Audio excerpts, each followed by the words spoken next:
Dan mati ini teman-teman tidak akan pernah bisa kita menghindar darinya. Sebagaimana dikatakan dalam surah Al-Imran, surah nomor 3 ayat 185. A'udzubillahi minasyaitonirrajim. Kullu nafsin dha'iqatul maut wa innama tuwaffawna ujurakum yawmal qiyamah. Faman zuhziha 'anil nari wa udkhilal jannata faqad faz wa mal hayatud dunya illa mata'ul ghurur. Kata para ulama tafsir, ayat ini kalau turun cukup. Kalau ayat ini turun di muka bumi dan orang-orang merenunginya, sudah cukup bagi dia. Setiap yang berjiwa, mau manusia, mau hewan, mau jin, semuanya akan merasakan kematian. Dan kalian akan menerima balasan dari perbuatan kalian. Baik akan dapat, buruk akan dapat pada hari kiamat nanti. Barang siapa yang telah diselamatkan dari api neraka, faman zuhziha 'anil nar. Zuhziha tempat-tempat itu tepatnya kalau bahasa kita sebenarnya disaring, ya. Seperti orang kalau menyaring sesuatu, ada yang dia cari dari situ untuk jatuh semua kotorannya, sudah bisa dikatakan zuhzi, digoncang, disaring, gitu ya. Siapa yang digoncang, disaring sehingga dia selamat dari neraka dan masuk ke dalam surga, sungguh dia orang yang paling beruntung. Dan ketahuilah, kehidupan dunia ini hanya kesenangan yang memperdaya. Dari lapar ke lapar, dari haus ke haus. Perlu antum tahu ya, di surga teman-teman gak ada lapar, gak ada haus. Jadi antum makan, gitu kan, bukan karena lapar. Beda ya.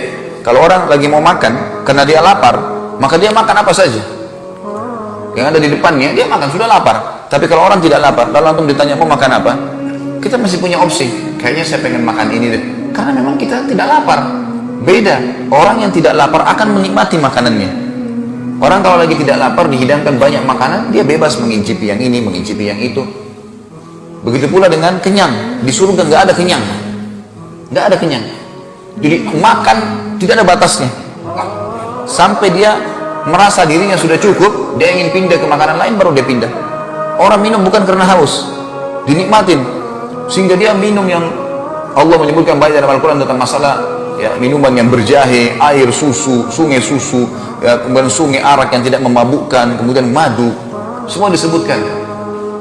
Semua itu dikerjakan teman-teman tanpa ada rasa haus. Nggak pernah tidur dan capek. Dalam arti kata, tidak pernah tidur dalam keadaan capek atau ngantuk. Di surga, kalau ada pun orang tertidur, bukan karena dia ngantuk, bukan karena dia capek. Memang karena terlalu nyamannya tempat itu sampai dia tertidur. Seperti kalau sudah tidur semalaman. Kemudian antum masuk ke masjid, masjid ini dingin sekali, sejuk, bersih. Kita baring, tertidur. Tidur itu beda dengan tidur kalau orang lagi capek. Sama dengan tadi orang kalau makan tidak lapar. Semua di surga itu keadaan seperti itu. Tidak ada masa tua, nggak ada masa muda, anak-anak, semuanya 33 tahun, nggak bertambah sehari, nggak berkurang sehari. Kenikmatan yang sulit untuk digambarkan dan tidak akan ketemu dengan dunia. Teman-teman sekalian, semua kehidupan dunia kita ini memberdaya. Dalam arti kata gini, apapun yang antum perbutkan di muka bumi ini, coba bayangkan kita dapat hal yang paling maksimal. Antum sudah punya mobil yang paling mahal, sekian miliar, dan sudah penuh garasi antum dan halamannya dengan 10 mobil Alphard misalnya. Sudah 10 mobil Mercy, 20, 100 mobil kalau perlu. Antum sudah punya rumah di lokasi yang paling strategis. Bukan cuma 30 kali 30 atau 33 kayak masjid ini, kali 33 meter, 1000 kali 1000 meter. Dengan istana, dengan 1000 dayang-dayang. Antum punya baju segala macam. Nama antum harum di muka bumi, semua sudah didapatkan. Terus setelah itu apa? Apa setelah itu? Ujung-ujungnya dunia itu kita akan mentok ke pertanyaan, setelah itu apa? Apakah itu akan membuat kita kekal, tetap muda, selamat dari kematian? Sama sekali enggak. Banyak orang subhanallah memperebutkan harta warisan, ribut dengan ahli warisnya, memperebutkan sesuatu. Untuk apa teman-teman? Untuk tanah di muka bumi. Kapasitas tubuh antum kan ada. Kapasitas perut kita 1 sampai 2 piring nasi. Sudah kenyang, nggak bisa kita paksain lagi. Kapasitas air kita segelas 2 gelas. Untuk apa berebut? Kapasitas tidur antum 1 kali 2 meter. Itu kapasitas tidur kita. Untuk apa merebutkan tanah 1000 meter, 2000 meter, sekian hektar? Dan akhirnya jor-joran membuat data palsu dan seterusnya. Untuk apa? Kalau mau lebih jauh, kalau teman-teman biasa naik pesawat, tentu kita tahu. Kalau kita naik pesawat teman-teman, dan tanah yang kita perebutkan itu kita lewat di atasnya, dari atas pesawat tidak akan kelihatan sama sekali. Orang kadang-kadang bangga dengan hanya pakai cincin misalnya. Anggap dia punya berlian. Orang kalau punya berlian seperti bola pingpong, kira-kira kaya nggak? Kalau orang punya seperti bola basket, baik teman-teman sekalian, anggap seperti bola basket dia punya berliannya. Itu kadang-kadang kalau berlian sudah sebesar bola pingpong, disimpan di sebuah tempat pakai laser segala macam, diiklankan seluruh dunia, luar biasa. Bagaimana kalau seperti bola basket dia punya? Baik, taruh itu di tanah, antum naik pesawat, kelihatan itu? Udah nggak kelihatan. Begitu memang dunia. Kalau ruh kita keluar teman-teman sekalian pada saat meninggal, kita akan mengetahui hakikat dunia itu. Baru kita keluar, oh ternyata begini ya. Ini loh mobil yang selama ini saya jalan dengan kesombongan. Oh itu loh ya, tanah. Oh ini loh rumah. Semua akan ditinggalkan. Tidak ada. Dan mati itu kalau datang teman-teman tidak kenal orang ini sehat kah, orang ini sakit kah, orang ini kuat kah, orang ini lemah kah, orang ini cacat kah. Olahragawan yang paling hebat dan mengkonsumsi vitamin yang paling hebat di dunia, mati nggak? Mati. Bukankah ahli-ahli bela diri dunia Bruce Lee mati juga? Binaragawan yang besar badannya mati semuanya. Nggak ada yang bisa lewat dari masalah itu. Orang beriman sangat tenang karena mengetahui masalah-masalah seperti ini. Jangan sampai membuat dunia boleh dinikmatin. Tapi sebagaimana saya sempat singgung semalam teman-teman, kata Syekh Utsaimin rahimahullah, harusnya kata para salaf, ya, bahwasanya seharusnya setiap mukmin menjadikan dunia ini seperti tempat dia menyelesaikan hajatnya di kamar mandi, di WC. Udah selesai setelah itu. Jangan menjadikan target utama. Terlalu bersedihan, berlebihan gara-gara kehilangan urusan dunia. Enggak. Antum harus lebih sedih karena ketinggalan satu kali sholat asar. Kata Nabi SAW, siapa yang ketinggalan sholat asar maka seakan-akan kehilangan dunia dan seluruh isinya. Itu yang harus kita merasa sedih karena akan menemani kita amal-amal kita semuanya. Dalil yang kedua surah Jum'ah, surah nomor 62 ayat 8, tentang masalah kematian yang pasti datang dan akhirnya menyelesaikan urusan kita dengan dunia ini. A'udzu billahi minasyaitonir rajim. Qul innal mauta alladzi tafirruna minhu fa innahu mulaqikum thumma turadduna ila 'alimil ghaibi wasyahadati fayunabbi'ukum bima kuntum ta'malun. Katakanlah hai Muhammad kepada seluruh pengikutmu, sesungguhnya kematian yang kamu lari darinya. Banyak orang sengaja lari, sakit sedikit langsung ke rumah sakit, menjaga bagaimana olahraga, kolesterol saya naik, darah tinggi, ribut dengan masalah itu. Boleh ikhtiar berobat, tapi seakan-akan sudah inilah ya, ini hal yang harus dihilangkan dan harus saya ini bisa selamat, seakan-akan akan hidup selamanya. Katakanlah hai Muhammad kepada semua pengikutmu, sesungguhnya mati yang kamu lari darinya, maka sungguh pasti mati itu akan menemuimu. Kemudian kamu akan dikembalikan kepada Allah yang mengetahui yang gaib dan nyata, dan dia beritakan kepadamu atas semua apa yang kamu lakukan. Ayat yang lain, surah An-Nisa, surah nomor 4 ayat 78. A'udzu billahi minasyaitonir rajim. Ainama takunu yudrikkumul maut walau kuntum fi burujin musyayyadah. Wa in tusibuhum hasanatun yaqulu hadhi min indillah wa in tusibuhum sayyi'atun yaqulu hadhi min indik. Qul kullun min indillahi fama li haula'il qaumi la yakaduna yafqahuna haditha. Di mana saja kau berada, maka kematian pasti akan mendatangimu. Kendati pun kau berada dalam sebuah benteng yang tinggi dan kokoh, dia pasti akan datang. Dan jika mereka memperoleh kebaikan, hai Muhammad, orang-orang ini orang munafik dan orang kafir, mereka mengatakan ini adalah dari sisi Allah. Dan kalau mereka ditimpa sesuatu bencana, mereka mengatakan ini dari sisimu, hai Muhammad. Katakan, semua datang dari sisi Allah. Maka mengapa orang-orang munafik itu hampir-hampir tidak memahami pembicaraan sedikit pun? Saksi bahasan kita adalah masalah kematian. Kemudian juga Allah Subhanahu wa taala mengingatkan dalam firman yang lain, surah Al-Munafiqun atau surah Al-Munafiqun, surah nomor 63 ayat 9 sampai 11, tentang tidak bolehnya kita menjadikan dunia ini sebagai target utama. Mati akan datang dan menyelesaikan semua. Sebelum saya baca ayat ini teman-teman, saya baca ayat ini baru saya baca hadisnya insyaallah. A'udzu billahi minasyaitonir rajim. Ya ayyuhalladzina amanu la tulhikum amwalukum wala auladukum an dzikrillah wa man yaf'al dzalika fa ulaika humul khasirun wa anfiqu mimma razaqnakum min qabli an ya'ti ahadakumul maut fa yaqula rabbi laula akhartani ila ajalin qaribin fa asaddaq wa aqum minas salihin wa lan yu'akhkhirallahu nafsan idza jaa ajaluha wallahu khabirum bima ta'malun. Hai orang yang beriman, jangan kalian menjadikan harta-harta kalian, perdagangan ya, kemudian apa saja yang sedang kita lakukan, jabatan, urusan dunia, dan anak-anak kalian melalaikan kalian dari mengingat Allah. Ada banyak orang subhanallah karena dia meeting ditinggalkan sholat berjamaah, ini urusan dunia. Atau karena pembeli di tokonya lagi ada, ditinggalkan sholat berjamaah, tinggalkan ibadahnya kepada Allah. Toleransi tentang masalah riba, toleransi tentang masalah nota palsu, toleransi tentang masalah apa, hanya karena urusan mau mendapatkan 100 ribu, 1 juta, 100 juta rupiah. Yang semuanya itu, semua hal yang haram pasti berefek kepada masalah. Tidak ada orang teman-teman sekalian kemudian dia memakan harta haram lalu sehat, gak ada. Antum masuk 1 rupiah uang haram sudah cukup membuat Allah buat kita sakit 1 bulan. Efek jerah dari perbuatan besar, hati-hati. Sekali kita berbuat nota palsu 1 juta, Allah tidak akan ambil 1 juta dari kita, tapi Allah akan ambil 100 juta dengan cara kita masuk rumah sakit, nanti akan dikeluarkan 100 juta. Jangan main-main dengan masalah seperti ini teman-teman. Menganggap nggak masalah, nggak apa-apalah. Ada orang begitu, toleransi dengan urusan dunia. Ada juga yang anak-anaknya lalaikan mereka. Sebagaimana Allah katakan dalam Al-Quran ini. Anak-anaknya karena ya kesian masih kecil, nggak apa-apa deh dengar musik. Nggak apa-apa deh begini, nggak apa-apa deh begitu. Nggak bisa. Harus kita menjadikan mereka sebagai aset amal jariah kita. Kita mempunyai batas waktu di dunia, akan meninggal dunia. Mereka akan membawa orang teman-teman yang membiasakan anaknya sibuk masuk ke mall misalnya. Bukan hal yang haram masuk ke pasar ya. Tapi kalau antum biasakan setiap liburan ke mall, hiburannya. Kira-kira pada saat kita meninggal, anak kita menjadikan sebagai pola hidup nggak? Pola hidup. Wah, turun-temurun kan? Otomatis akan mereka jadikan sebagai kebiasaan mereka. Mereka ajarkan kepada anak-anaknya. Itulah hasil pendidikan antum. Coba sekarang balik teman-teman sekalian. Kenapa antum tidak buat hiburannya anak-anak majelis ilmu? Hadirkan mereka, biasakan hadir majelis ilmu. Dari kecil mereka biasa mendengar. Kenapa antum tidak biasakan anak-anak teman-teman sekalian untuk datang ke rumah anak yatim? Hiburan, lagi pekan, bawa makanan, minuman, beras, bawa ke rumah anak yatim. Coba praktikin teman-teman. Bawa anak-anak ke rumah anak yatim. Kemudian pada saat tiba di rumah anak yatim tersebut, bilang sama anak-anak sebelum ke sana, kita akan pergi ke satu tempat yang akan membahagiakan kamu. Di dunia dan di akhirat. Pasti mereka senang. Kemana? Ke mall ayah, ke mall ibu. Enggak, sebentar, sabar, ikut aja. Ikut. Bawa beberapa hal dari rumah yang bisa kita berikan santunan. Lalu parkir di rumah anak yatim. Kita sudah sampai nak. Sampai di mana ayah? Apa ini? Ini rumah anak yatim. Untuk apa kita kesini? Nanti kamu akan tahu. Turun. Bicara sama pimpinan atau pemilik rumah anak yatim tersebut. Saya datang dengan anak saya dan saya ingin anak saya mendapatkan pelajaran. Bisa semua anak yatim dikumpulin di sini? Tentu saja bisa. Baik, saya akan berikan santunan. Sudah kumpul, duduk semua.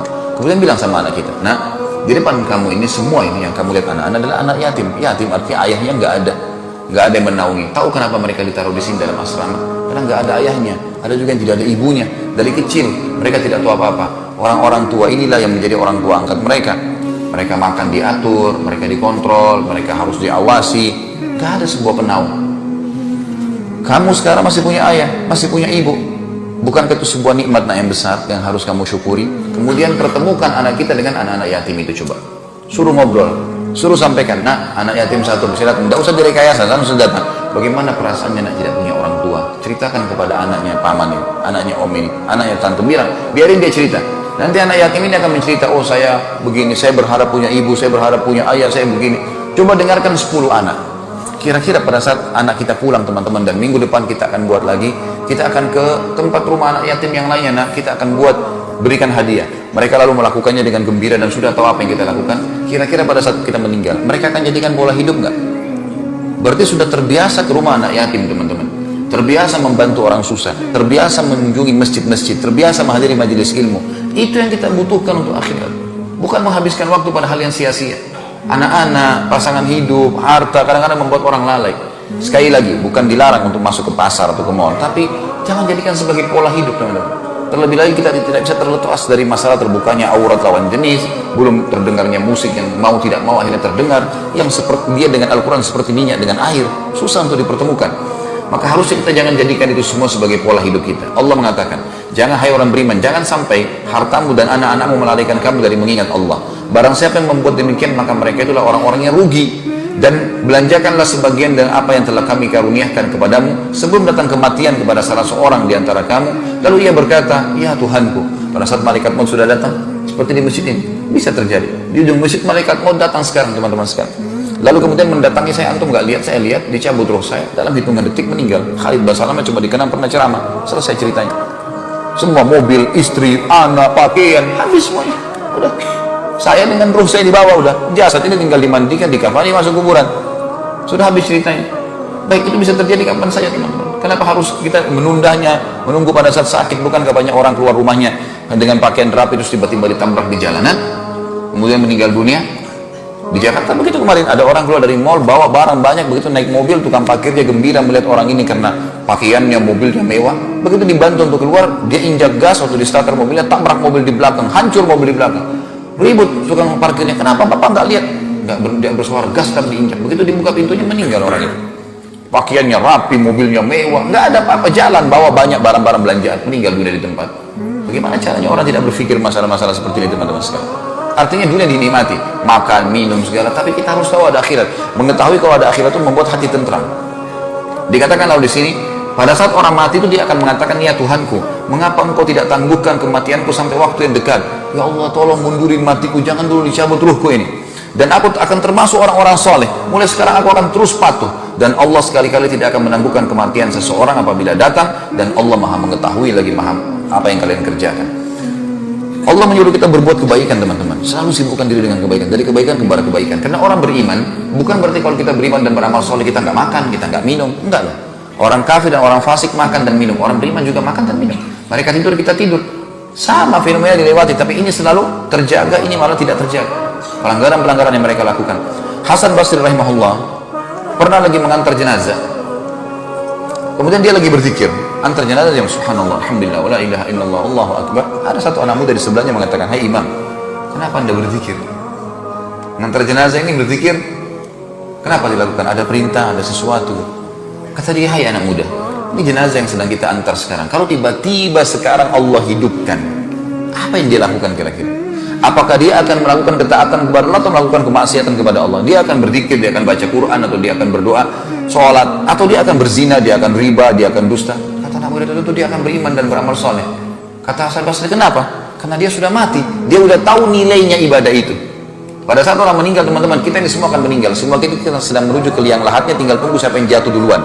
Pada saat mati datang, pada saat itu teman-teman, tepat pada saat itu antum akan berharap sujud di dunia sekali meninggal. Antum akan berharap kembali ke dunia baca satu ayat Al-Quran. Bertemu senyum dengan muslim, baru meninggal, karena butuhnya dengan setengah pahala. Maka kata Hasan Basri, yang kau ucapkan itu benar. Kalau dia hidup, dia pasti akan bergegas beramal soleh. Tapi ketahuilah ya anak muda, dan yakinlah, jenazah ini tidak akan pernah hidup selamanya. Dan jadikan dirimu seakan-akan jenazah ini yang Allah hidupkan, dan kau masih punya kesempatan untuk beramal saleh. Jangan tunggu waktu itu datang baru kita mau beramal, tak bisa. Allah mengatakan dalam surah Al-Baqarah, surah nomor 2 ayat 148, A'udzubillahi minasyaitonirrajim, fastabiqul khairat.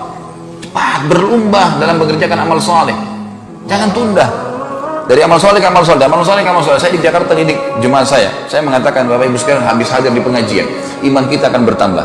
Kalau sudah tahu majelis ilmu menyebabkan iman bertambah, nanti kembali ke mobil, putar lagi ceramah. Jangan dengar bisikan syaitan lagi mengatakan, tadi kan sudah dengar pengajian, sekarang saatnya hiburan, dengerin dangdut, dengerin rock, dengerin pop. Demi Allah ini nggak bakal ketemu, teman-teman. Ini iman kita sudah naik, di sini dengar drop lagi. Dan itu yang syaitan inginkan, karena tidak akan merasakan, ambil kalimat ini, tidak akan merasakan kenikmatan ibadah seseorang yang dalam hatinya masih ada dosa. Nggak bisa. Sekecil apapun dosa itu, teman-teman, tidak akan antum merasakan kehusyuan. Kalau teman-teman di sini sholat tidak merasakan khusyuk, tidak merasakan hadir, berarti masih ada dosa yang mengganjal. Perbanyak istighfar kepada Allah. Pasti, pada saat sudah hilang dosa itu, kita akan merasakan khusyuk. Begitu takbir sudah rasa tenang, baca Quran merasa tersentuh, kadang-kadang nangis walaupun tidak ngerti bahasa Arab. Akan terbawa dengan arus itu. Jadi kalau masih tidak khusyuk, berarti ada dosa yang mengganjal, pasti. Karena dosa itu seperti sesuatu yang memburamkan air, kata para ulama. Kalau dia sudah dihilangkan, maka airnya bisa jernih. Tapi caranya bagaimana? Harus dituang. Misal wadah gelas kotor, ada kotorannya, air putih, tapi ada tinta, ada kotoran di situ. Harus caranya adalah supaya tetap di wadah yang sama, maka dituangkan air dari luar. Air ini amal soleh baru. Terus dituangkan, tanpa harus dimasukkan lagi tinta baru. Terus nanti akan keluar itu, terganti airnya dengan wadah yang sama. Kalau dia sudah bersih putih, barulah kemudian antum secara otomatis bisa merasakan kenikmatan ibadah. Allah juga mengatakan dalam Al-Imran 133, surah nomor 3, A'udzubillahi minasyaitonirrajim, wasari'u ila magfiratin min rabbikum wa jannatin arduhas samawati wal ard uiddat lil muttaqin. Bergegaslah, berlomba-lombalah kalian, cepat kepada pengampunan Tuhan kalian. Jangan tunda, istighfar segera. Teman-teman, kata sebagian ulama salaf, dinukil dari mereka, dari para tabi'in, mereka mengatakan, umur yang kau miliki adalah sekarang, pada saat kau sedang menghembuskan nafas, sekarang pada saat cahaya sedang ditangkap oleh matamu, dan sekarang suara yang sedang ditangkap oleh telingamu. Nggak ada yang lain. Sedetik ke depan kita nggak tahu kita masih hidup atau tidak. Bukan cuma sehari, sedetik. Jadi yang kita miliki hanya pada saat sekarang saja. Allah bilang bergegas pada pengampunan Tuhan kalian. Jangan tunda istighfar dan taubat itu, dan kejar surga. Sekarang amal-amal soleh terus kerjakan. Orang berubah menjadi lebih baik itu adalah satu prestasi yang luasnya seluas langit dan bumi, nggak berimbang. Di surga nggak perlu lagi minta apa, nggak perlu lagi masak kalau mau makanan. Sampai dalam sebuah riwayat Bukhari dijelaskan, kalau seekor burung sedang terbang di atas surga, kemudian ahli surga melihatnya, lalu mengatakan, betapa indahnya burung ini. Terus terlintas dalam hatinya apa? Bagaimana dagingnya ya? Tiba-tiba terhidang di depannya seperti apa yang dia bayangkan. Apakah itu digoreng, apakah itu dibakar, apakah itu sudah langsung tiba-tiba. nggak butuh beli dulu, nggak butuh bersihkan, nggak butuh segala macam. Dan kita makan bukan dalam kondisi lapar tadi, kita makan sampai sepuasnya, sampai kita sudah puas, nggak ada kekenyangan, sehingga kenikmatan abadi yang dirasakan. Allah suruh kejar surga itu, yang luas seluas langit dan bumi, itu targetmu, jangan dunia gitu, semua akan ditinggalkan.